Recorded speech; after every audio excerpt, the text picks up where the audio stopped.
people aren't ready for change, then they're not a customer yet, right? They can't afford it. And affording in this case doesn't mean their money. It means, what do I have in my ability to believe? What do I have in my ability to the risk of hope? Part of the effectiveness of the next generation of anybody in the healthcare industry that's trying to help their client or their patient or customer get to the next level of health is really asking open-ended, inquisitive, curious, caring questions. Your InBody example would be like in the A for the analysis. It would be, I was open to go to Dr. Kathy or go to a pharmacy or go to a clinic.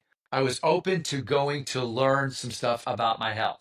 Was willing to get on the scale, and I was willing for someone to measure and get objective, analytical, accurate data. Now my S would be, I can, with that knowing, I can sense my body with a greater sense of awareness of objective truth about where I really am. And I can begin, when I can make every decision moving forward, to know with that data, am I moving more toward my goal or away from my goal?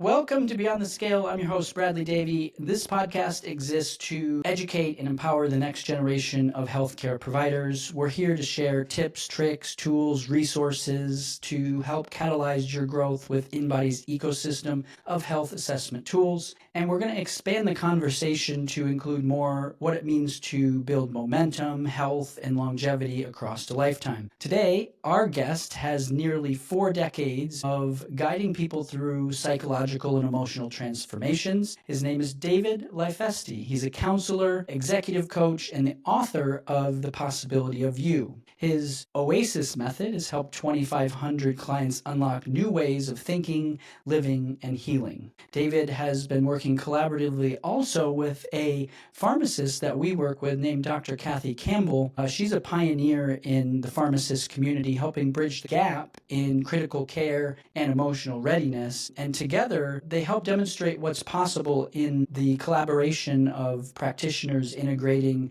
different modalities of psychology and story, personal identity along a wellness journey, and actually caring for the patient. So we're here to explore how body composition, story, and identity intersects, and how InBody users can expand their conversations with patients beyond just the body composition results on the sheet to what's really going on. So without further ado, welcome to Beyond the Scale. David, thank you for joining me. Well, thank you for inviting me. I love just hearing you talk already about all the stuff that you're up to. It's very inspiring, as I was when I met Dr. Kathy, because I started learning about how pharmacy is so much more than what I'd always understood it to be.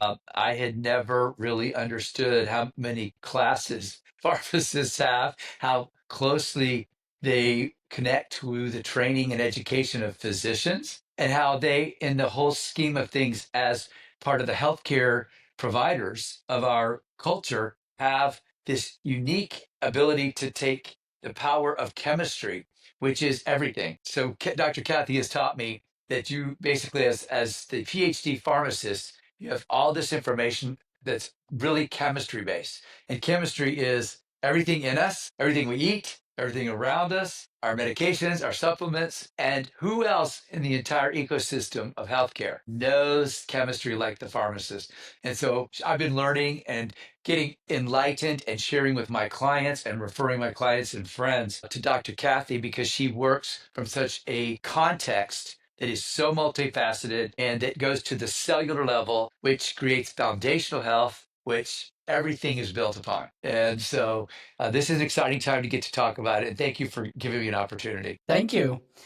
She's definitely a pioneer in the pharmacy space, and I definitely see her creating more opportunities for other pharmacists to be able to tap into what I think we see as a deeper part of what they understand in chemistry and understanding how their patients are living their lives and creating offerings to actually support their communities. When I think about it, the pharmacies of maybe 5, 6 decades ago were embedded in their communities, and they were people that were healing their communities, and slowly the power that they've had has been taken away from them by a lot of different forces in their environment. And today I see an opportunity where they have the ability to step back up and take that power back and do it. And it's really unique that from your perspective, you're able to take patients that you work with and you see an opportunity to work alongside of her and you're collaborating with her in that way.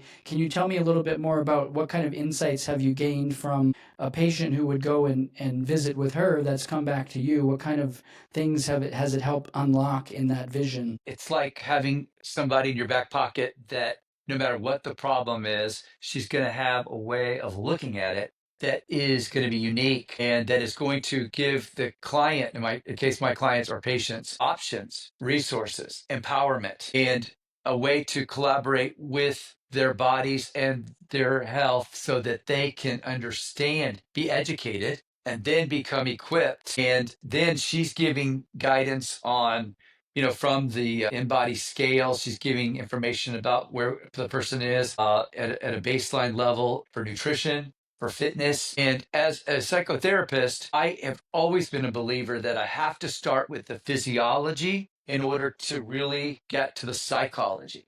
And I feel like so many people that I've worked with have continued to feel defeated because they can't get rid of their depression, their anxiety, their looping thoughts, their sense of vulnerability in the world with just not feeling like they've got direction. They don't have a sense of purpose. So before we get to those higher levels, Maslow hierarchy of needs type objectives and goals, we have to have a brain and cells and electrical systems that are firing properly and consistently and reliably to be able to support a mindset change. And so one of the biggest takeaways in working with Dr. Kathy collaboratively is that as she helps my clients and me understand foundational health through food and through supplements and through connection and through understanding the power of the fresh air, the sunlight, the water, all of these things that we have access to,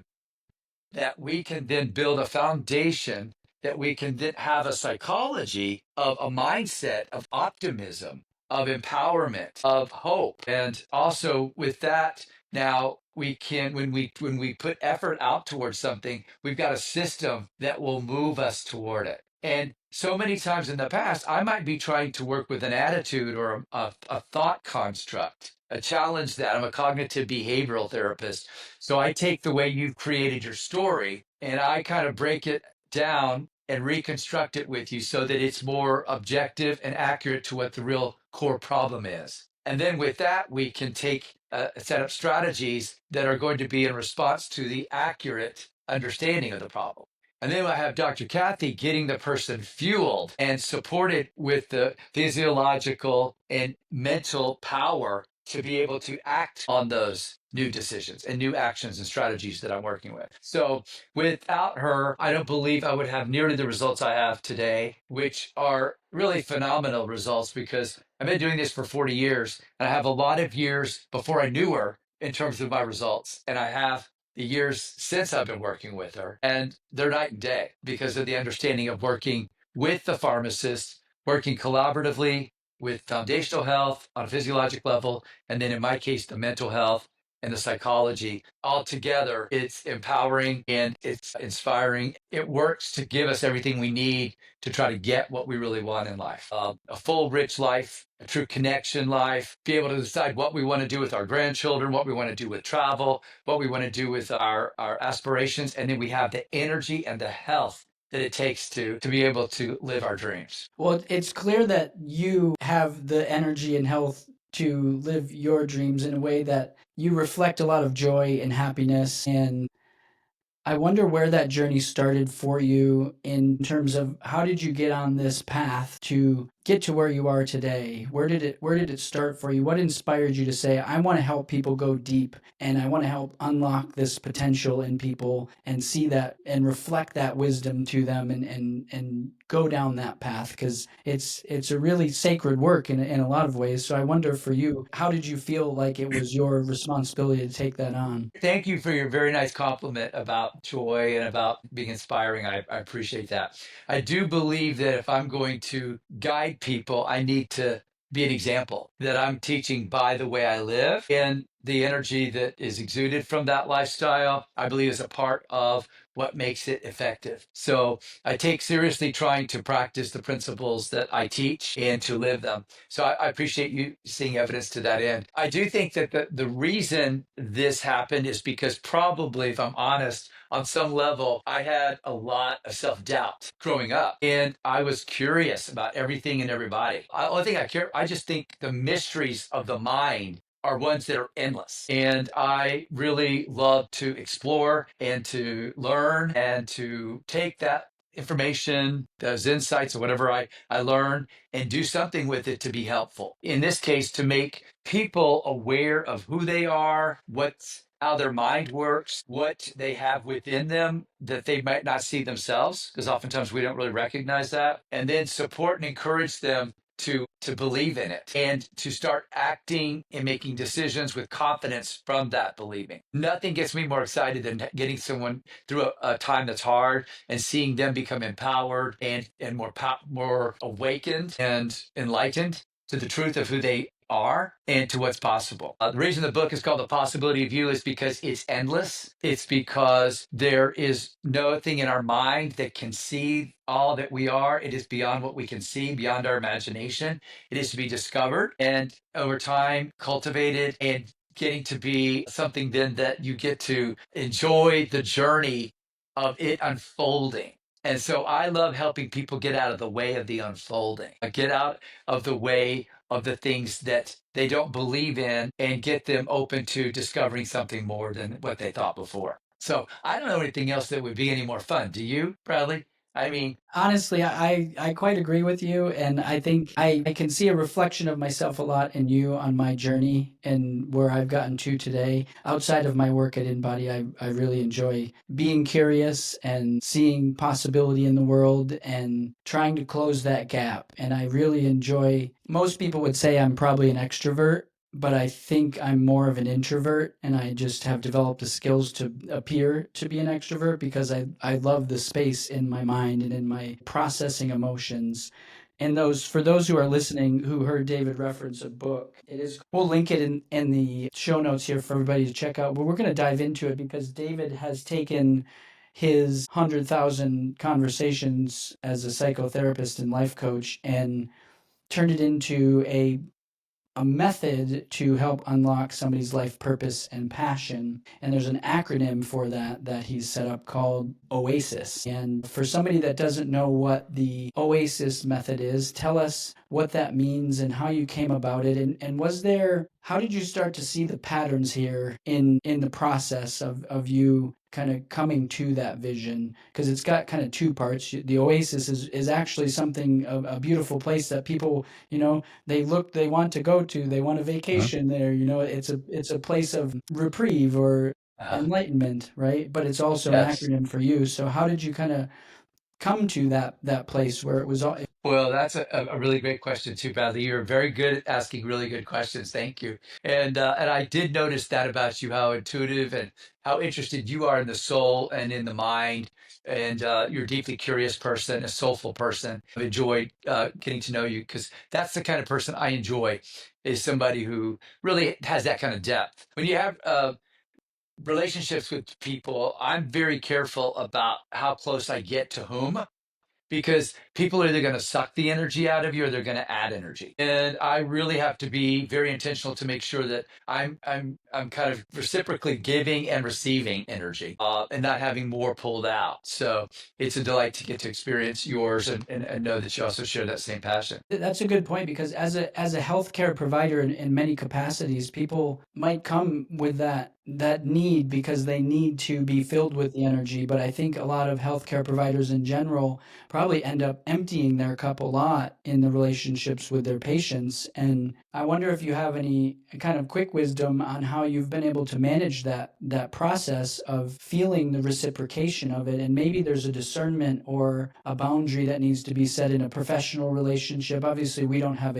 technically a professional relationship. I'm not a patient of yours. For a professional listening to this, what kind of advice would you give them to help create that balance between that relationship with their patients or their customers? Well, I do think that healthcare providers are typically very compassionate people and oftentimes much more tuned into the needs of others than we are ourselves. And that's a part of what comes along with the fact that we've been drawn to these particular roles, whichever one any of the audience might have in terms of how they are caring for people. We're drawn to love on people, care for people, support people, encourage people. But I always think that it's sort of I guess, a rather trite statement, but I always think about the flight attendant who tells us if we have turbulence or, God forbid, our plane is going down, which early on when I was afraid of flying, I listened to that message a lot. She always says to put the oxygen mask on yourself first, which I thought was very selfish. That is so against the grain for me, is to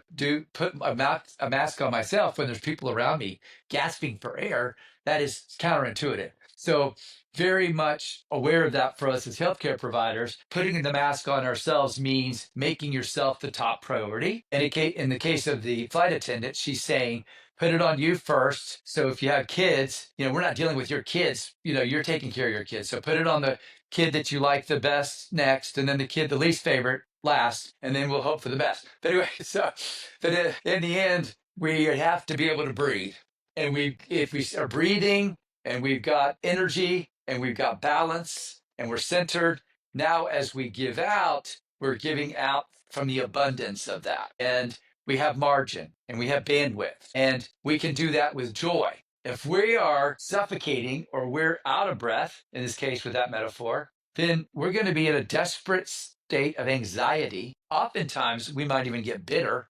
We might get to a place where we're resentful, and we're not going to be bringing the abundance. We're going to be doing something in a white-knuckled, desperate survival state. So it might appear to be selfish to put the mask on first, but it is practically essential. And it is truly, in the end, what allows you to give with joy and in a way that's most effective. And so that means really tending to your own needs with rest, with exercise, fitness and food and spirituality and music and nature and things that are soulfully replenishing, restorative, and delightful. So the healer's guide says, take care of yourself and don't forget about yourself in the process of trying to build your empire. There you go. Preach it. Well, tell me more then. What's the O.A.S.I.S method and how did it come about? Well, it was an accident. Like I think most things that have worked in my life, like I'm sitting out on the fireplace here of my office and I have gas logs in there, and they're so wonderful because they create so much heat, more than my wood did. And I don't have any ashes and I don't have to keep buying wood. And those gas logs were a complete accident. One of my buddies was tearing them up from a house he was renovating, and he had them in the back of his pickup. And he said, "Do you want these?" And they're just black and ashy. And I said, why would I take those nasty things? And then I thought, well, why not? Then I called my handyman, because I thought maybe they could go outside in my fireplace. And he said, "Yeah, we can hook those up." So I didn't know that, but this big, huge fireplace I built, I wasn't going to be able to use, because guess what? With the old firewood, it just made smoke everywhere. Now I don't have smoke. I have great heat. And it was so much easier. That's an accident. Well, my O.A.S.I.S was similar. All that to say, I just noticed my pattern of how I worked with people, that I was in attempting to create, first of all, an oasis for them to come to here at my office, which is a refuge from the world, a respite, a place where you're weary to just, take your load off and have a safe place to be yourself, to be known, to be able to unpack and know that it's all just safe here, no matter what you thought, felt, or done, that we've got an oasis here. And I wanted that to be kind of a metaphor when people felt it, of the kind of life that they were producing, right? That it would have those traits, characteristics, a life where they felt safe with their people. They felt known by their people. They felt beauty around them. They felt a sense of peace. And so that started that as the metaphor. And then I thought, what do those letters, what can you do with those letters to make some kind of, process out of it? And I said, well, everything starts with being open. They've come here to see me, being open to a possibility that the way they've been doing their life, the way they've been seeing their problem is not working. And maybe there's something different to understand, something different to do. So I looked at the clients and what they were doing. They were being open and to come in and to be, considerate of the fact that maybe they're not seeing right, maybe they're not understanding accurately, and maybe there's another way. And hope to God there is, because they've tried everything they know. And now they're going to actually make an appointment, bring their checkbook, kind of undress with a stranger, emotionally giving everything out there, being vulnerable. All those are huge steps. And so generally they're saying, I am ready and I'm open. The next letter, the A, is learning to, as I worked with them, analyze what they're presenting. I want to teach every client to do the same kind of analysis that I've done on them, which means pull them out from their own sort of turbulent head space and get them more of a clear, objective, detached way of looking and understanding their thoughts. Get them, they're in it, they're of it, but I want to teach them to get out of it and to look back in. So that is A for analysis. That's knowing how to assess with critical thinking, with objectivity, with understanding patterns, all the things that I've been trained to do. That's what the A stands for, with analyzing. And I want people to start with that left brain analysis, because usually they come in with the emotional interpretation of a problem. They personalized it. They're grieving. They're overcome with depression. And so the emotion has clouded over the logic. So I attempt to say, let's clear all that for a minute and let's start looking at this cleanly, logically, and objectively. Then the S is, after you've done a good analysis, what I've noticed in my life, Bradley, is that when my way of understanding something actually is accurate and right, I will get a sensing in my spirit. I will get a gut check. So the S is for the sensing, spiritual, soulful confirmation of my analysis, because I want a check on what I think I know. And I'm not going to depend just on my head. I'm also going to use my spirit.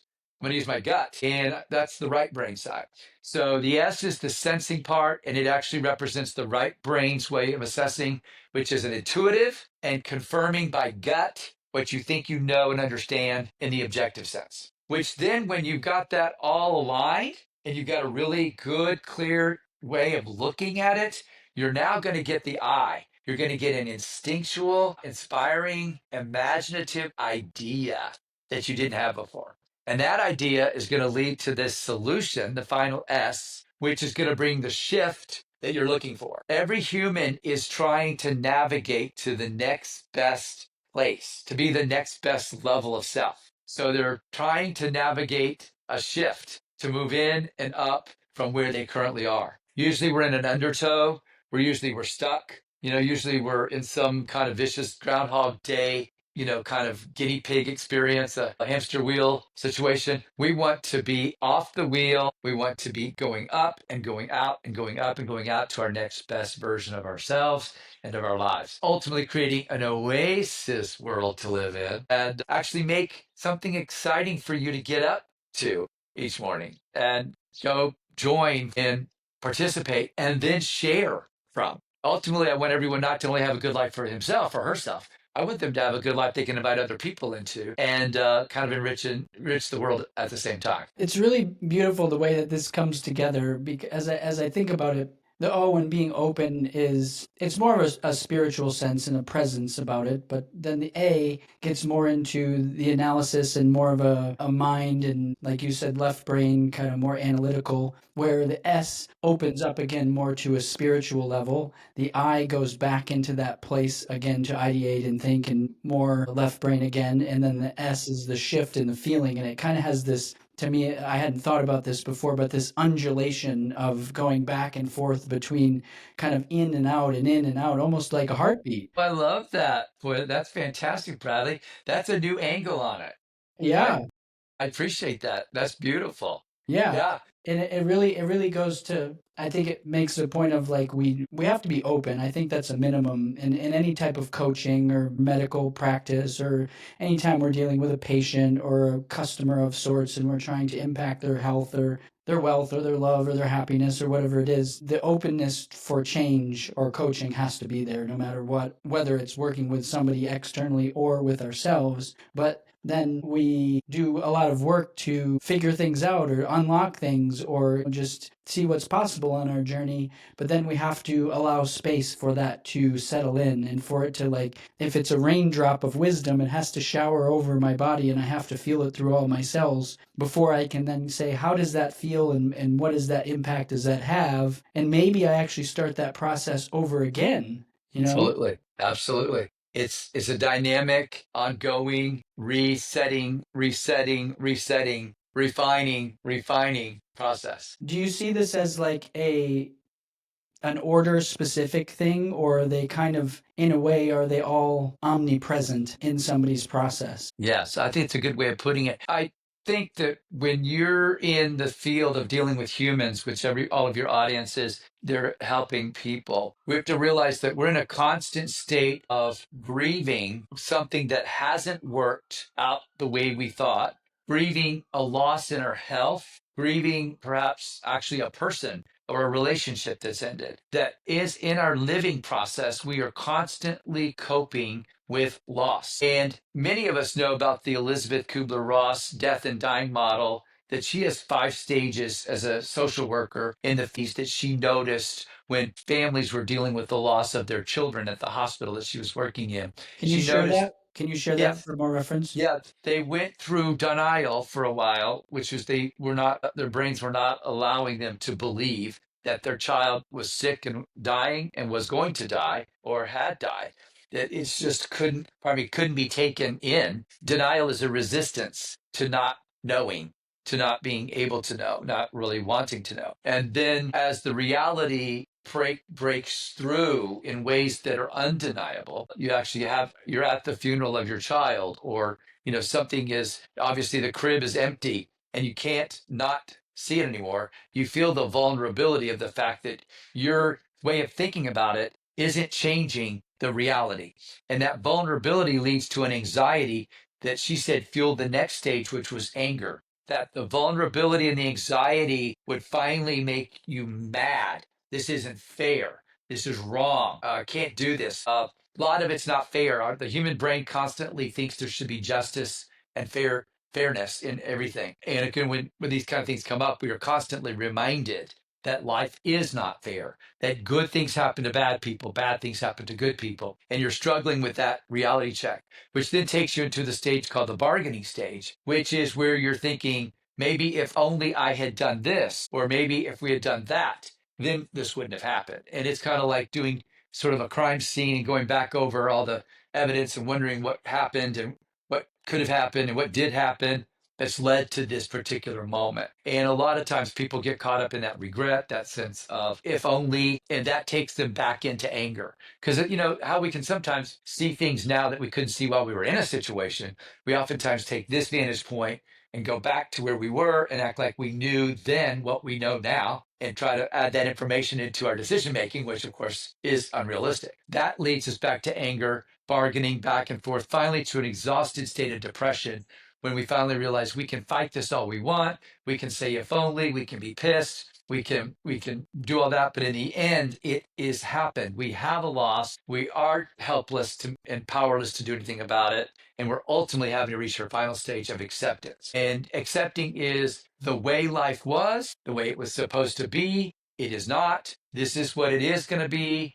Now, what the O.A.S.I.S steps do is say, now, can you be open to the 5 stages of what's next? Can you be open to a new vision in a way that life can go differently than you had anticipated, but that still has value and has purpose and could give you a reason to still get up tomorrow? And so we spend time in that being open. And being open means when I say this to a lot of people, if people aren't ready for change, then they're not a customer yet, right? They can't afford it. And affording, in this case, doesn't mean their money. It means, what do I have in my ability to believe? What do I have in my ability to the risk of hope. And that takes a while to reestablish, and then to be able to then be open to the O.A.S.I.S process of beginning to explore how you can participate and collaborate with life and God to be able to cultivate and manifest your what's next. And so I put those together. I hope Elizabeth doesn't mind. She's not alive anymore, so she won't know. But I kind of interfaced her stages of coming to terms with what isn't with my stages of what now can be. It's a beautiful expression of what is possible when we see patterns in reality and we have the ability to bridge the gap from the challenges that we're having to the potential of what's possible. And I love that.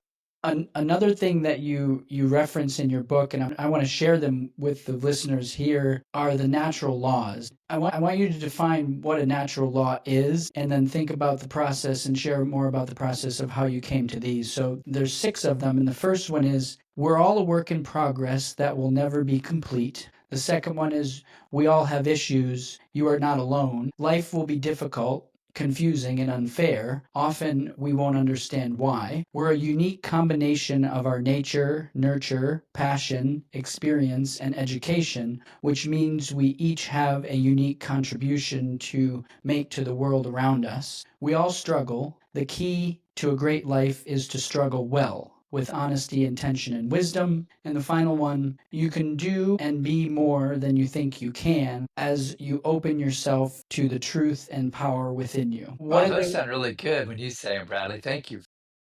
Yeah. What is the natural law, and how did you come about coming to that place where those are? Because I've heard you reference a lot of that in the process of you speaking about this already. But what does a natural law mean to you? Well, I kind of came up when I was using this metaphor of the oasis. I kind of make the book sort of a metaphor of a journey, like many books, I guess, have done. The Road Less Traveled, The Path Not Taken by Frost, the poem. And in mine, the journey of our lives, I kind of think of how we can open up new avenues. And I wanted to establish some tenets, some things that we need to accept principally about life that many people have not fully realized. And as a result, it continues to undermine their trip and undermine their journey. So I had these things continually come up. Like, for example, the fact that we are a work in progress. Now, this has become a lot more spoken about because I believe that through the years, people are now saying this more. My clients now are in the 30 or 40 thousands and they're all over the world. And I'll hear this statement now, we're a work in progress. And I go, hey, that's for me. Don't you remember that? But anyway, one of the things I say that because many people feel like they're supposed to arrive, like, and when they have a setback or they fall back into an old pattern, they beat themselves up as if that isn't expected. It was like, I should have already learned that. And yet I continue to do that. And so I wanted to comfort people with the truth universally for being human is that we don't get done. We don't get perfect. We don't get completed. And I wanted to get that reframed. So instead of being constantly so frustrated and so down on yourself, and then so oftentimes in despair because you had an expectation that you're supposed to reach some pinnacle of wholeness and spiritual goodness and perfection, and then you react to that, and then your reaction to it continues to sabotage your efforts. So a work in progress says realistically you will continue to have setbacks, you'll continue to repeat oftentimes the same mistakes, and the goal is try to learn, try to encourage yourself, try to do it a little better, a little less messy the next time, but be gracious with yourself as a person that is in progress and will be in progress. We do not get done. And if you're done, that means you ain't here no more. And so that ain't good. So that one was very important. I also like the one about struggle. I want to normalize struggle. If you're not struggling, you're not alive. Right? Doing life like take care of your health, manage your work well, pay your bills, take care of your home, manage and love on your friends, get outside and get some fresh air, take care of your mother, be nice to people. This is a lot to tend to. and do it in our culture in this day and age with our socio-political situation, with all of the social media invasion, with all the crap that we're eating and all of the different poisons and toxins that are at us. It takes a tremendous amount of intentional, strategic, diligent, well curated effort to have a good, well done life. So we will struggle. That means you are alive and you are fighting for something. And the goal is just to struggle effectively and honestly and with one another. It's so much more fun, and we can only make it with the support of one another. That's fabulous. I'm going to take those natural laws and I'm going to do my best to feel them and absorb them. And I feel like I want to put it somewhere where I'll see it frequently in I love my that. life. Right? Should we make a cup or a t-shirt? Well, for me, I have a slideshow, a presentation that I made. I have this slideshow and I open it up on my phone daily. I'll send it to you so you can look at it up where I basically took my daily routine and things that I want to be present in front of me and I put them in this slideshow so I can just kind of flip through it on a daily basis to just see I what I love want. that. Just to see what I want to do. I don't always do everything on it, but it includes like getting outside and putting my feet on the grass or sitting in the sunshine or going in my ice bath or swimming in the pool or like working out. And I have 3 different workouts in there I can choose from. I said, if I had a perfect day of food, not that I don't, I always eat more intuitively on what I feel like eating oftentimes, but if I had a perfect day, if I ate the exact macronutrients I wanted to eat, I just map that out and I just put everything in this. So I'll send it to you. You can check it out. But Oh, that's beautiful. I'm gonna put your natural laws in there because I think that's a great thing to wake up in the morning and be able to have that vibration because it's a feeling and it's a sense that I can live my life through that lens. It's like I can put on a pair of natural law glasses and I can live my life that That's, way, you know? those are awesome, Bradley. I like that. Yeah. No, I appreciate that. I do think that's a great idea, is because that morning focus sets up our day, doesn't it?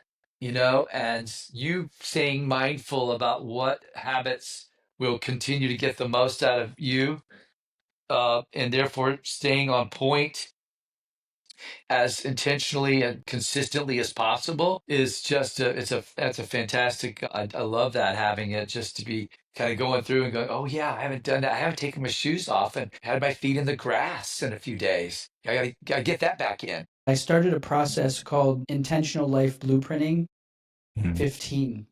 That's a series of exercises that I did for myself, and I put it in a binder. And every morning when I woke up for like a year, I would read this binder, and I defined what I thought my purpose of my life was, what my mission was, what my values were, what my goals were, what my perfect day was. And I would learn these activities from all these other places. I would get a list of natural laws and I would put it in there. And this became the first thing I would do when I woke up in the morning. I would do some type of exercise and I would just flip through this binder. And the way that it impacted my life, it was so phenomenal in so many ways. Just the way I showed up and I was able to express myself and say who I was and what I wanted in the world and what I stood for just became this foundational blueprint and guide for me to live through that lens. That is beautiful. Well, I love that because you are obviously a guy that every time we come up with an idea, you've already found a tool. Yeah, I'm trying. I go from thought to action quite Yeah. quickly. That's so important. And a big part of what I would love to use that for is when I'm working with people that are working from my book about how to have a life of purpose and passion, is you're giving specific blueprint, daily tactics. I want to give you the opportunity to introduce another concept because what I want to do is come back and I want to go through each the O and the A and S and the I and the S for the O.A.S.I.S. and I want to dive a little bit deeper into those. But I think another point from your book that's really important for somebody to understand is the concept of the pathfinder and what that represents in the journey. Can you define that and how it came into play in here? I early on got the impression in life that this is very simplistic, but that there were two kinds of folks, right? And one is described in a book called The Spirituality of Imperfection as the once born, and he calls the other part of people, of humanity, the twice born. Once born being that physically we just live and we never grew, which is a lot of people passively reacting and surviving. And twice born people were people that woke up again and sort of were born again, not just of the flesh, but of the spirit and of the mind. And in that continually birthing process, which is a dynamic one, it is what I now refer to my book in the Pathfinders, people that as they're open, they're curious, they're searching, they're being allowing themselves to be led into new paths and then therefore finding new ways, discovering new possibilities, and coming upon the things that actually are what's transformative in our lives. So I just coined Pathfinder as the description of that type of person, which is generally the seeker. It's generally the person that's going to be looking for books to make or listen to podcasts to improve ourselves. Usually in in the competencies of emotional intelligence would represent the self-actualization competency, which, like in Maslow's hierarchy of needs, is at the top of the pyramid. It's those of us who do not get comfortable or complacent, that are constantly needing to grow, learn, and explore and become. So the Pathfinder, it represents that particular open, curious person who is searching for better, for more, and ultimately is the person that will find the oasis. And so that's kind of the just kind of went for that as the what you would call, I guess, the typecast of a person. I think most people really have that in them, but a lot of people do not wake up and they're still walking in their sleep. So let's dive into that, because the O in Oasis is for open, and it's somebody that's open maybe to a new way of thinking where they might be noticing feelings, thoughts, behaviors, patterns. They may be thinking more objectively or more open to objective data like things like the InBody or body composition results. But not everybody comes into it from that place. So how do you help open your patients to that possibility of creating a news story, especially if they're uncomfortable or they don't really see that, they're more closed in nature? Yeah, the fixed mindset versus the open mindset is kind of what we hit up against. There is somebody who is rigidly holding on to a belief that is not working. But they have, we all have the myths of our culture. We have the stories of our family, of what we've been told about ourselves, about what we've been told about others, what we've been told about everything. And we oftentimes have bought this hook, line, and sinker without truly examining it. So I just ask, if you're stuck and you don't like the outcomes you're getting right now, would you be open to considering a different interpretation of what you think you know, a different angle, to be open to a different angle? Would it be something that you're comfortable with, just exploring some other possibilities? So I can begin to just not force, not push, not coerce, but to offer as an invitation. That, because I said, as long as you continue to come from that vantage point, with that premise, with that belief, we're pretty much going to end up with the same outcomes you've been getting. And so I may have a hard time getting them to go to Dr. Kathy and be open to the fact that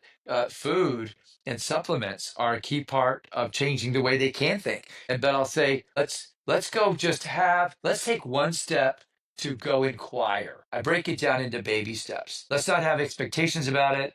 Let's not make any commitments from it. But let's take a baby step to go take a peek or dip your toe in and just be able to assess that. I did this with my wife, who is a very oftentimes rigid thinker. She's a CPA and she's a classical musician. So she's extremely plays by the book and the notes and to the detail with the sense, which is good because I know my money is being properly managed. She's spending a lot of it, no less, but basically, yes, she is managing it very well. That the way I kind of worked with her is we had an opportunity to serendipitously meet Dr. Kathy at an airport, and my wife just started talking about some things because she had a Coke there, and I was going, Dr. Kathy's Coke. You need to tell that. Yeah. So of course, Dr. Kathy doesn't ever say anything's bad. She's so gracious and she's so endearing. That she, in the long and the short of it, ultimately changes my wife's interpretation, understanding of nutrition and food. And my wife, who works out, who has always been a proper weight, who's always been pretty healthy, used to start her day with Pop-Tarts, which, as we know, is very processed, has a lot of sugar. But today, because of Dr. Kathy and Julia being open to at least just meeting her, it's led to now an apple with almond butter and those green, what is those called? The green nuts. What are those green nuts? Pistachios. Pistachios. Yeah, we got green nuts everywhere now. But morning is now pistachios, apples, almond butter, and a glass of milk. And there are no more Pop Tarts. Now, we took a little step in, and the rest happens. And now we have a completely different way of approaching health and nutrition. So it's little steps, it's subtle, it's gradual, it's over time, and sometimes still people don't budge. But that's what we try to do to get to at least open, is to bring a sense of hope for different outcomes. What I noticed that you asked in the beginning was if the person was open to a new perspective or taking a new perspective. And I think you told me that I ask good questions, and I've worked really hard at my ability to ask a good question. And even times I like to stack 2 or 3 questions on top of one another just to kind of scramble the mind, in a sense of like giving somebody their own natural point to come into it, rather than me asking one question and having that door. If I give 2, they come in somewhere in the middle and they see their own opportunity to do it. Like That's that. kind of Yeah. what I've learned from a sales perspective in my role. But was it part of your training to learn how to ask better questions? And what advice would you give to somebody in this audience to be present, to understand how to ask better questions? Because I think that might be a really important part of all of this. That's a really good point, Bradley. Good observation. Yeah, I do think that part of the effectiveness of the next generation of pharmacists and anybody in the healthcare industry that's trying to help their client or their patient or customer get to the next level of health is really asking open-ended, inquisitive, curious, caring questions. I am so curious. I can't help it. I really do care. And I want to know in a way that really I can then be of help. And I feel like if we will really kind of tap into that part of us that curiously and with great sense of concern wants to know about the client and what the client's dreams are, hopes are, fears are, that the questions that come from that will open up the information that both of the client and you as a caregiver, provider, healthcare perfect practitioner needs to know to be able to build a plan that will lead to more health and hope. But I do think I would say the question is, if they come from that place, instead of trying to figure out, which is the right question, come from that feeling of care, curiosity, love, and your desire to really help that person feel safe knowing who he or she is and what they desire and what their fears are. And I think that will lead to the kind of openings that we're looking for. I think there's obviously a line for what somebody maybe in healthcare can do versus what you have been trained to do, and where you feel comfortable, where somebody should probably seek a trained professional to really dive deep on some of these things, rather than kind of opening up doorways that might create That's a good point. places for Yes. people. If I bring it back to the InBody and body composition, or talking to somebody about their health, I think it comes in a way of asking somebody a simple question of like, do you understand what your metabolism is? Or do you understand what muscle mass is, or what it means to your overall health, or how the food that you're eating turns into the energy that you have or doesn't turn into the energy that you have, in that sense of really calibrating with the person to understand where they're at on their journey. Because if somebody doesn't understand their metabolism and say what a basal metabolic rate is, which is the number of calories that my body needs in 24 hours to produce the amount of energy I need to preserve my lean mass, then they could be overeating, they could be undereating, and both of those have an impact on somebody's overall body composition or health. And it gives me the ability to meet that person where they're at. And I think that's what an open-ended question does, is it gives you the ability to meet them where they're at, to That's a great start point. from that point to go on. That's beautiful. That is one of the techniques I just call the joining technique. Like, let me just get where you are. Let's just find where that is and let's start there together, right? And I do like all those questions, because even those things about, do you even know what the metabolic rate is or metabolism is? A lot of times, many of us think we do. and we think we know stuff, or we haven't admitted to someone what we don't know because we feel like we should know. So even some of those pointed questions when it comes to whatever role you have as a healthcare practitioner, in this case, working from the pharmacy or the clinic that has the InBody scale, you've got all that information. Let's start with this as an orientation, and let's make sure that you have these this fundamental knowledge, and then you can build from there. Because even as you say those things, here I've been with Dr. Kathy and studying health, and there's more for me to learn and understand about that. And I think a lot of times, a lot of people who know it aren't realizing how much value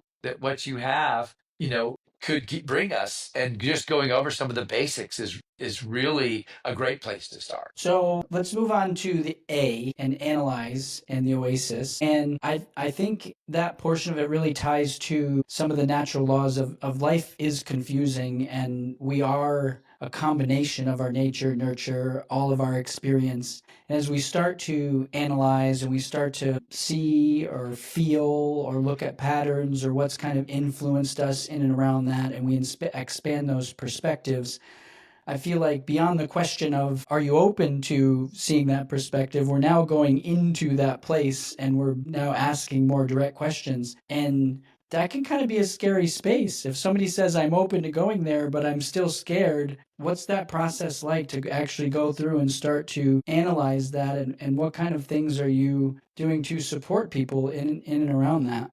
Fear is a big block to a good analysis, isn't it? The idea that I might go get into something as I truly, honestly, objectively, accurately try to assess things. Because a lot of the times, the reason we have not done that is because we don't want to know that. We don't want or don't feel comfortable with that understanding. And a lot of times it's just that we're ignorant. Our culture, as I think many, many cultures are, has a lot of interpretation of what truth is through our feelings. And feelings are not an accurate way to assess truth, are they? So, what I'm trying to counter by my analysis, my A of the O.A.S.I.S, is learning to do critical thinking, to learn to think for oneself, to know how to do research in ways like we were taught in school, where you had validity and reliability. That meant that you had multiple sources that were credible, evidence based, all bringing you to the same conclusion. So I'm wanting to develop that critical thinking, research brain to counter all of the stories that we've assimilated as truth about ourselves and about life, about people, about God, and get that cleaned up. That data is corrupted, and it is distorted, and it is setting us up for bad outcomes because it's not the truth. It's not accurate. It's not objective. So the analytical assessing part is a major, essential, foundational piece to being able to get to your shifts. You've got to be able to understand things accurately, objectively, and in a way that is based in evidence-based truth and reality. So yes, so first of all, I can't do that with fear. I can't do that with pride. I can't do that with a sense of trying to control or manipulate outcomes, right? So that we have to really work through those kinds of things to able to do a clean read on our story. And so we all have our stories, we all have our beliefs. And what I will look at, notice when people start talking, is I'll say, I've noticed this when you talked about yourself. I noticed that you used never and always a lot. I'm wondering if that really is how you experience life. I've noticed that when you talk about your spouse, you don't say his name, you don't say her name, you say he, you say she. It seems like this isn't very personal. I've noticed, and then I'll say, could we look deeper into that? And I noticed the other day with a couple, speaking of that every time the woman brought up something about what she felt from the man brought up what she does that makes him feel some way.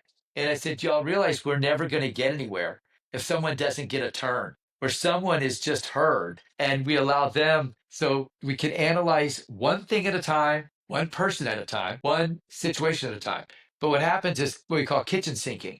We put in everybody's stuff into the sink and everything gets dirty, nothing gets clean, and everybody's frustrated. And eventually we want to throw the baby out. This wastes the relationship with the bathwater. It's all dirty. There's the kitchen sink water. So anyway, I think that those are some of the barriers that keep us from doing a good, clean read. But that's some of the things we have to kind of work our way through to get to truth. Two things it makes me think of. One is the healthcare providers that I know and have learned to love and communicate with. They're people that really let their patients or their customers be heard. And there's a portion, I think, of healthcare where people don't have time to be heard. And they just come in and it's more of a list of things that somebody's got to get through, and then they're out the door and they don't feel like they're heard. And I think the future of healthcare is going to come from providers who are given the space to be able to hear their patients. And the other part of this is it makes me think of the scientific method. You were talking about objective truth, right? And the scientific method is a process of observation, making an observation, asking a question, creating a hypothesis, experimenting, and then analyzing what happened, and then creating a conclusion from that. There you And go. it sounds like the pathfinder, the seeker, is that person that is just applying the scientific method to their own life. Absolutely. I just was at a meeting with some doctors last night, speaking of healthcare, and one's a cardiologist and one's an oncologist, and they're top in the field in the country. But they were talking about all the people in their lives, including themselves, who did not take their clinical skills, their scientific method of doing medicine, and apply it to their personal lives. So basically, one of them was in a dysfunctional marriage for 25 years because of a belief that no matter what he did, if they were, she was married in a Catholic church and she believed this was the covenant and she was to stay with him in sickness and in health. So she had that belief, which is a lovely, idealistic, romantic, gorgeous, wonderful, idealistic commitment. But when you are going crazy every day because you don't know whether the person's up or down and they're unwilling to get treatment and take care of themselves, it causes complete havoc on your life and on your health and on your mental health and on your finances. Then she talked about all their other doctor friends and how they're dating and who they're dating. And these people, their approach is coming from a place that is not practical. It's not based on patterns. It's not based on objectivity. It's not based on looking at mental health of this person, of their family history. It's looking on, are they hot? Is she hot?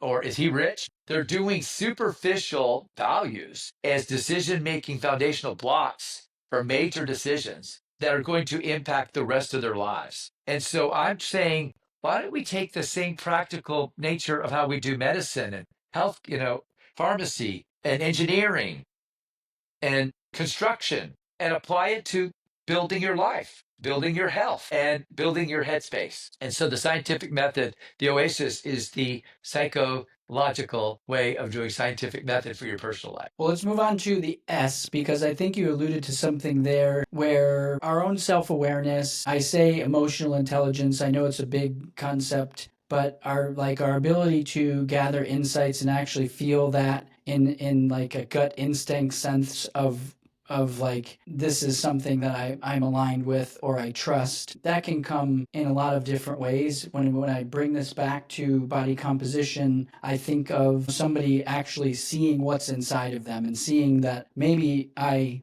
don't really think about my muscle that much and I know I'm weak, but I actually now know I'm under muscled, or I feel fat, but now I can see the exact amount of visceral fat I have in and around my organs. I know I've got a big belly, but now I've got a number to that. I now know how many calories my body needs to consume to maintain, or if I want to practice the law of thermodynamics and I want to eat enough food to maintain my lean mass, but then I also want to exercise and I want to consume less than I exercise. So I start to burn calories and I start to lose weight and I start to live a healthier life. I feel like that can align this sense of this maybe gut feeling of what I might be feeling into what is true about it. But from your perspective, for people that have trouble from the mental, emotional perspective outside of the objective perspective around body composition, sensing and kind of maybe getting into their bodies, maybe they live here up. What kind of thoughts do you help to build that trust that they have for themselves to honor that or feel that? Wow. Something you just said, you'll have to tell me if this fits, because when you talked about getting all the InBody data, because, I've done that. I have now become a data freak after getting the InBody forms and Now I'm adding blood work and I'm getting all kinds of other inputs because I just got my Oura ring. Hello, here we go. Coming to a thing. Yes. We're now sharing rings. I want y'all to know we both have an Oura ring, along with about 15 million I other didn't people. put that ring on his finger, by the way. Yeah, this is yeah, that's sweet though. We got a bromance going down. So anyway, the I would think that the data part from like your InBody example would be like in the A for the analysis. It would be I was open to go to Dr. Kathy or go to a pharmacy or go to a clinic. I was open to going to learn some stuff about my health. Was willing to get on the scale and I was willing for someone to measure and get objective, analytical, accurate data, not what I've been hoping it is, not what I just wish it will be someday, not what the what anything else. It is what it is, and now I have definitive, accurate data, and that would be your A for analysis. So now my S would be I can, with that knowing, I can sense my body with a greater sense of awareness of objective truth about where I really am. And I can begin when I can make every decision moving forward to know with that data, am I moving more toward my goal or away from my goal? Because each decision with movement, with which kind of food item I put in my mouth, taking my supplements, how I'm thinking, going to get fresh air, getting in the sunshine, getting my feet in the grass, each of those are going to impact my health. And ultimately, they're going to be reflected in my data. And so I can know, am I moving toward those numbers that actually take it towards more balanced, healthy data, and therefore health and in my body and in my mind, or am I moving away from it? And I know kind of where that is, and then I have a way to ultimately measure it. That leads to the I for the ideas, because all these ideas you mentioned are all the kind of things that we do that take us toward the goal or away from the goal, which ultimately brings us to the final S of shift. Are we shifting in the right direction? Are we shifting? Are we regressing? So I think data is critical because it gets our baseline set accurately and objectively. And then when we do our sensing, we can work off of those as foundational data points.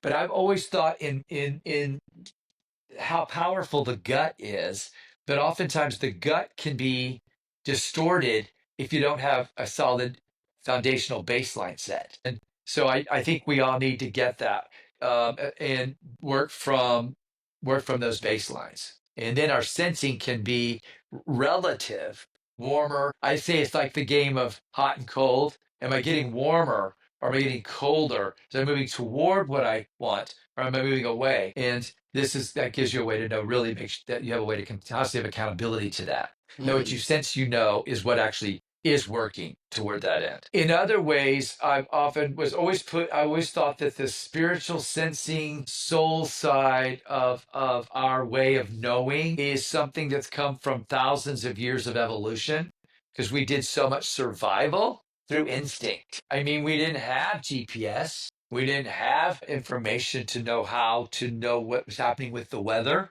We had to start learning to sense barometric pressure change, right? We had to sense the patterns in the seasons and in what in the animals and in when other tribes might come. We had to intuitively, instinctively establish what would maybe allow us to live or die. And so it's a powerful, multi thousands of year built wiring radar system of being able to know what will work and what won't. So after we've done our analysis or gotten our data, we want to rely and work off of that as well, because good grief, how powerful and how many layers do we have of centuries, thousands, millennia to work from in that? So when I tie that back to Maslow's hierarchy of needs, the psychological needs or maybe the safety needs, love and belonging, a lot of those have to do with the instinctual things that are happening in our lives that build the foundation for us to be able to then move on to the higher levels within that model. And when I tie it back to yours and we move on to the I and the ideate, and I think of people who have trouble seeing beyond that place, but let's just say we've made it past that place and I'm able to start to see what's possible. How do you help people explore that place to feel that what's possible is manageable, and maybe it's in little steps, right? And we get little wins and we get there, but there's a bigger vision that we have the opportunity to create. And how are you exploring that space with people? Obviously you meet them where they're at and you can go from there, but tell me more about what that's like for you. Yeah, that's a good question because I do feel like a person who has a lot of good ideas for people. So oftentimes I'm suggesting some of my ideas, but I tell them that these are my ideas. Pardon me, I give them examples of ideas that would now I think them being able to recognize could get traction, have some possibility to them, and are worth vetting. And so that's a brainstorming time. That's a being observant to the serendipity of life, to the kinds of things that happen around you, the people you meet. It's discovery. It's what I say oftentimes the stumbling upon that will lead to the ideas. They're not sometimes known first in the idea form, they are discovered. But what we've done in the first three steps is get out of the way and make sure now we haven't distorted our understanding of things with our analysis.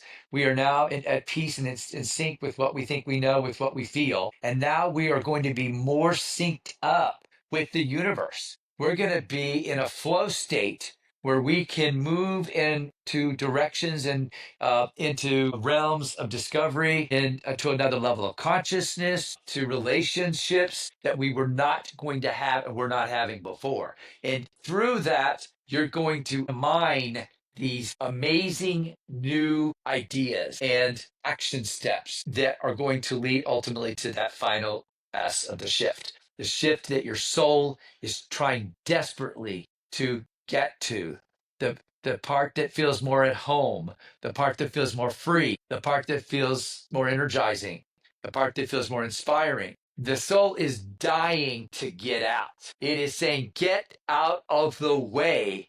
I have places to go. I have people to meet. I have things to do. And I'm tired of being stuck. So get out of the way and let me out and let me go. And let's go get them.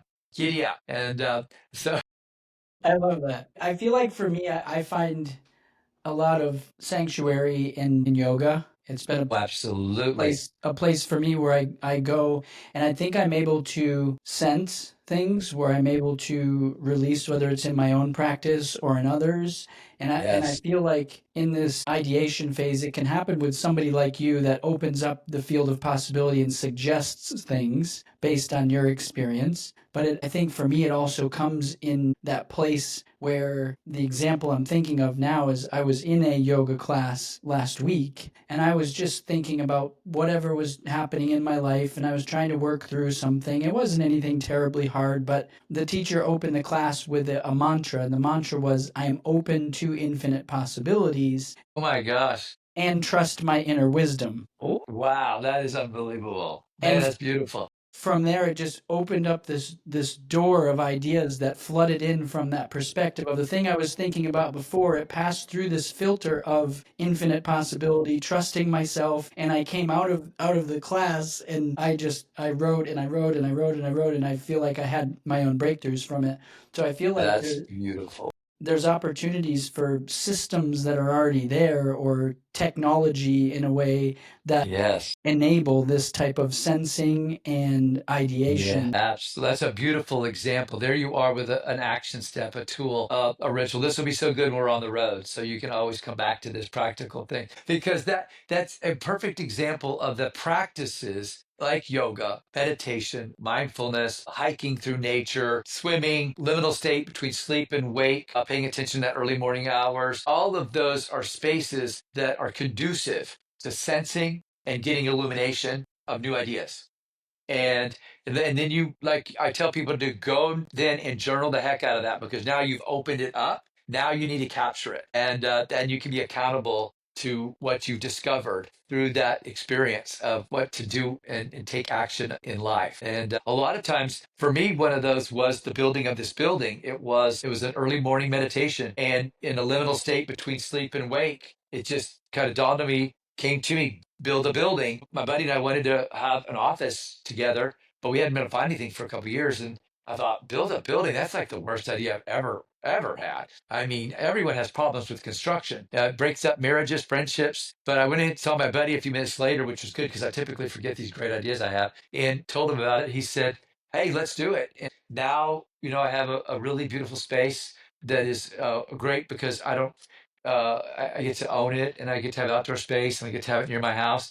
And that came out of a liminal meditation mindfulness practice, like your yoga. And many people in our culture don't stop and allow those things to be generated. And so it's an essential practice to cultivate the type of mindfulness that leads to sensing into these new ideas and illuminations and revelations that are going to be the actions that will change your life. A lot of people push that responsibility out onto others. They project it onto the other in their life. Makes me think of like theories around dependency or attachment or things like that, where it's not me, it's you, or I don't have that control. It's on you to figure that out. You are a very, very, very good learner and innovative, a creative approach to learning, which allows you to pull together things that typically wouldn't have been learned is, the way you did it.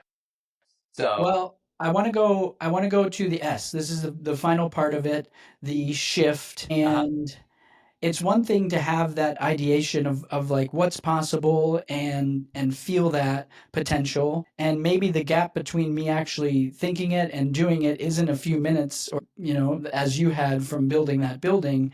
And sometimes people might lose that connection to it, or they may not be able to like create something that sticks. And maybe the S could be actually stick, right? Or shift, right? wow, look at you. What actually sticks, because it's That's something that great. the Yeah. shift, I feel like when I think about it, the shift is something that comes after we commit to it in a way. Like there has to be a commitment, and there's theories or studies that have been done around like how long it takes to make a habit, right? And it doesn't just happen once I have the ideation. It's when I commit to it and I'm able to in Do the it routinely for certain amount of days. yeah, Yeah. so how do you bridge that gap from ideation to the shift that is sustainable? Yeah. No, that's very good. Shift is, I just noticed how many times this word is used, whether you're talking about shifting the gears in your car, to move on up into faster speed, which we're trying to do maybe in our lives, pardon me, to just a shift in the way you've been thinking or something that happened sort of in a way that was subtle. It just shifted. We're in a shift right now in our culture, but shift is change, and change that we want is the change that I'm trying to help us foster. And the goal is that we are going to really cooperate with the idea and the possibility in a way that consistently is given that focus and energy to support its reset of us, our another level of transformation, our reconstitution. I don't know how all this is happening, what's happening, but you'll just know it. Gosh, the way I think about this has shifted. Gosh, when I get to this certain kind of problem with people like me with traffic, I don't get engaged with road rage anymore. I've detached. My shift there has been in the past, I would, you idiot. You'd have to like do that, and you might have to like flip them off or do something because my God, there's so many stupid people on the road, right? But I made a reframe on that I don't want to pollute my body with chemicals that are toxic for it through that kind of rage, right? So I want to protect it. So my reframe on that, my idea for how to do this was to protect my energy. And the way I would do that would be to be very mindful about how I expressed myself and how effective, productively, positively that was, so that I could support and sustain my centeredness and my peace and my health. So that was the mindset that working that over time brought a shift in how I perceive and respond to the people of the world on the highway. And so those are the things that over time stuck and then brought shift consistently in how I operate in that setting. What makes commitment stick? for people? Okay, so let's say this. First of all, by the way, shift oftentimes is subtle and oftentimes we are missing it. So, one thing that really helps is to be very cognizant of the most subtle changes that are moving more in the direction that you think of, whether it's in health, whether it's in how you manage your reaction to traffic, how you manage your response to alcohol, drugs, or food, or whatever that might be detrimental. Notice every nuance of something that is moving in the direction you're happy with and you're encouraged by, and give yourself an attaboy for that. Really celebrate the nuanced, subtle, gradual process of shift, because that's what helps to really grow it and to strengthen it and to ultimately get it to stick and to be your life, to be who you are in your life in a way that has a lot more of a solid and strong composition or complexion to it. Uh, one last thing is to, when you think about keeping a commitment, we all know that if we have accountability, like now Bradley and I, with our rings, our aura rings, we have ways to compare data, right? So we have ways to say, and then we have our readings from the scales. We're going to now do a competition with each other. We're going to say, how much visceral fat do you have, Bradley? David, how much do you have? We're going to have accountability to the kind of shift we want in our health through that kind of thing, because we're going to use friendly competition and a sense of sharing the journey. And also anything that, I want to be better because iron sharpens iron.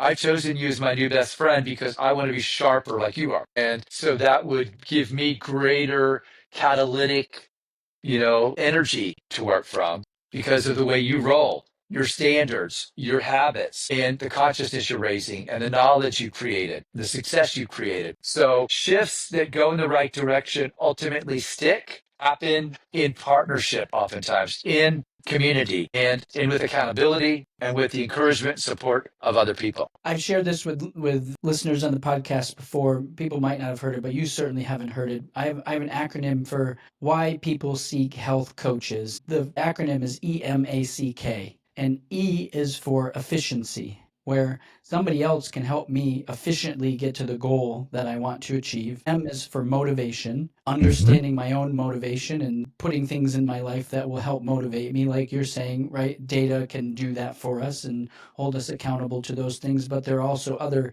intrinsic things that do that as well. A is for accountability. So how am I holding myself accountable to it? And maybe that's from somebody else that I'm partnered with, a professional that can do that. C is for commitment. So people have challenges making commitments and actually doing that. But I want to shift it somehow to commitment to also include celebration in there as well, because it's a relationship there between recognizing that the thing I've committed to, I've now achieved, and I have the ability to celebrate that. And then the K is for knowledge. And there may be things that I don't know, or there's things I know I don't know, but I have the ability to seek somebody to help me get that knowledge to be able to achieve that. I love that. I love your EMAC acronym. Yeah, So, thank you. I right. can't take credit for it. I borrow it from a friend, and I think he graciously shares it with me, but he uses it in his own practice to be able to help people understand that. And I think for somebody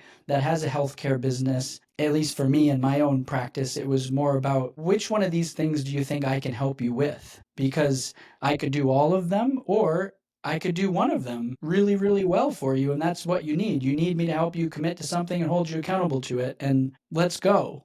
Or what knowledge do you need that I can help you with? Or, however it fits on that scale, it gives an easy way for me to align with the person to know what the expectation is in the relationship. Yeah, that's very, very important. What clearly is it that you want? And then today, a doctor that came in to see me wants more freedom. And I asked, what do you want the freedom for? What is the purpose? What is the value of freedom for you? Because a lot of my guys who figured out how to do business enterprises where they get a lot more freedom, they don't manage the freedom well. And so he said, well, I want to just take care of myself better and I want to spend time with my children more. I said, okay, I'll work with you on that. But just to get you freedom for freedom's sake, so you have more time to get in trouble and, be stupid and, waste time, that's not really going to be a good investment or a good strategy for us. I think that kind of helps, in a way, just to kind of identify when we're asking for help or someone's asking us, what is it you actually want and why? so that we can then be able to join them more effectively in meeting that, accomplishing that. Yeah, but this has been so much fun, and I can't tell you how much I've learned from you, Bradley Davy. It's been just been really helpful, and I appreciate you letting me be in a discussion with you. It's quite an honor. Certainly my pleasure.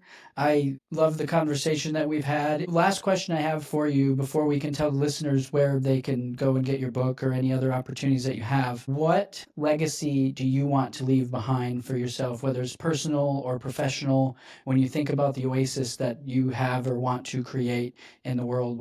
How do you define that, or what's that vision look like for you? I appreciate that question. That's another very good one. And I would say that stewardship is a very, very heartfelt value of mine, that we have been given much. To whom much is given, much is expected. So when we've been given this health, the body, we've been given opportunity, especially if you live in America, to have all these resources. You've been given a purpose. You have a destiny. You have a gift. And my hope is that I will have helped a lot of people come to discover that, make decisions, and work cooperatively with those gifts and with the universe and with God to cultivate them and to live from them and to contribute them. And as a result, make our world, each person day by day, a more kind and healthy and delightful and joyful place, and that I had something to do with that, and that those people then would be so inspired to share with others and